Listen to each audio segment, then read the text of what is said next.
Assalamualaikum warahmatullahi wabarakatuh. Salam Om Swastiastu, Namo Buddhaya, salam kebajikan, salam sejahtera bagi kita semua. Yang terhormat Bapak Abdul Halim Ansor Eskom Mkom selaku dosen pengampu mata kuliah Data Warehouse. Izinkan saya memperkenalkan diri. Perkenalkan, nama saya Fikri Ramdhani dengan NIM 3120100162 dengan kelas TI 20A1 RVL 1. Di video kali ini saya akan mempresentasikan hasil PowerPoint yang telah saya buat dengan judul Pendekatan Pengembangan Data Warehouse Lanjutan, Analisis Kebutuhan Data Warehouse. Konstruksi development. Konstruksi development ini dimulai dengan instalasi hardware dan software, DBSM, software retail, dan software lainnya yang diperlukan. Kemudian membuat database development dengan menjalankan DDL dari physical data model. Nah, setelah membuat sebuah sumber data dan database development ini siap terkoneksi dengan tools ETL, maka pembuatan job ETL dilakukan dan diproses untuk mentransformasi dan memindahkan data yang diperlukan dari sumber database kayak gitu. Dan adapun hal-hal yang harus kita perhatikan adalah database partition group. Database ini lapisan logis dari basis data atau logis player ya, yang memungkinkan pengelompokan satu atau lebih partisi basis data. Adanya database partisi group ini memungkinkan membagi table space di beberapa partisinya. Dan untuk buffer pool and table space ini adalah area memori yang didesain untuk meningkatkan kinerja sistem dengan mengizinkan akses data dari memori dibandingkan dari disk. Dan untuk table adalah struktur data logis yang terdiri dari kolom dan baris. Yang keempat ada indexesnya, ini adalah seperangkat pointer mengizinkan akses data dari memori dibandingkan disk. Nah, untuk table pada basis data dapat dibuat partisi mengenai range partition tables dengan menambahkan klausa partisi by saat membuat table baru.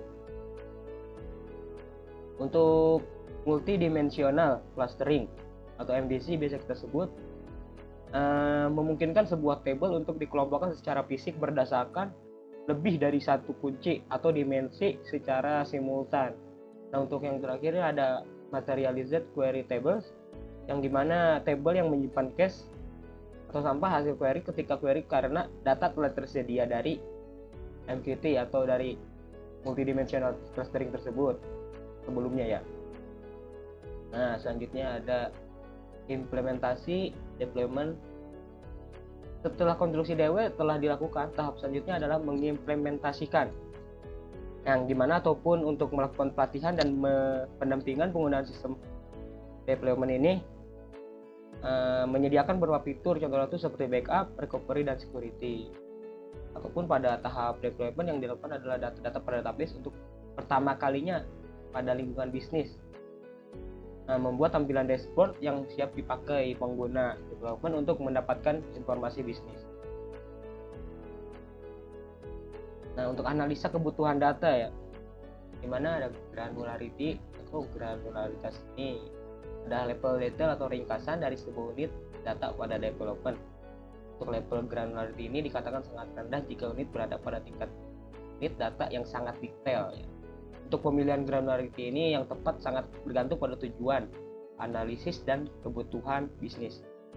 Nah, untuk granularity ini yang lebih tinggi misalnya data transaksi individu dapat memberikan wawasan detail, tetapi juga memerlukan penyimpanan yang lebih banyak dan memerlukan lebih banyak sumber daya komputasi untuk analisis. Selanjutnya ada data multidimensi. Data ini berupa data fakta yang dapat melihat dari berbagai sudut pandang. Ada data warehouse dapat digunakan untuk menganalisis bisnis secara multidimensi. Data fakta ini informasi yang berguna untuk sebuah bisnis. Data multidimensi memungkinkan untuk menggali wawasan bisnis yang mendalam dengan menggabungkan berbagai dimensi dan metrik dalam cara fleksibel. Itu memungkinkan pengguna data warehouse untuk dengan mudah menjawab pertanyaan bisnis yang kompleks dan mendukung kemampuan keputusan yang lebih baik. Yang dimana fakta merupakan ukuran dari beberapa peristiwa seperti penjualan dan biasanya berupa angka. Nah, data ini merupakan data yang mencerminkan peristiwa atau transaksi bisnis yang telah terjadi.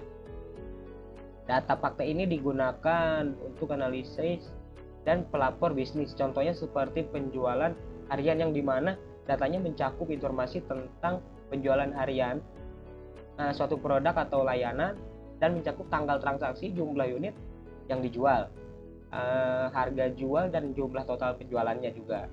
Data fakta dan dimensi digunakan bersama-sama dalam kubus data atau tabel fakta untuk analisa multidimensi dan pembuatan laporannya.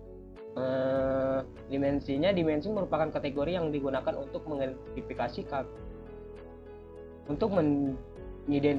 fakta seperti tanggal, lokasi, dan produk ya. Contohnya tuh seperti dimensi pelanggan, yang dimana ada ID pelanggan kan, ada nama pelanggan, alamat, dan nomor telepon kayak gitu. Ada email juga, jenis pelanggan atau individu dalam perusahaan ya. Data dimensi digunakan untuk menggambarkan karakteristik dari data fakta dalam data warehouse dan membantu dalam melakukan analisis yang lebih mendalam.